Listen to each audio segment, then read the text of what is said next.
The honourable member for Calgary-Northern Hills. Thank you, Mr. Speaker. In late June, I joined Fire Department 31 in Calgary-Northern Hills to have dinner and hear from the A crew after so many went to fight the Fort McMurray wildfire in May 2016. The first group of firefighters volunteered following a 4-day shift cycle, boarding a bus at midnight, headed north. In their words, they arrived the next morning at 6 a.m. to an eerie hellscape. Burnt trees were everywhere, neighborhoods reduced to ash. In the midst of abandoned vehicles, even a city bus was left stranded in the middle of a highway median, and fires still burned in Beacon Hill. As the front line of the wildfire kept shifting, these Calgary firefighters were tasked with protecting critical infrastructure.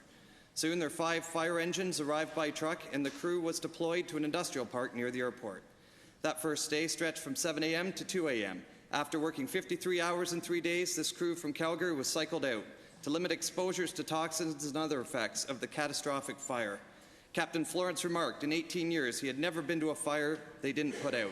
The crew just didn't want to leave. They wanted to stay and help the Fort Mac firefighting team. From the 4th of May to the 7th of June, 400 of 800 potential volunteers were deployed.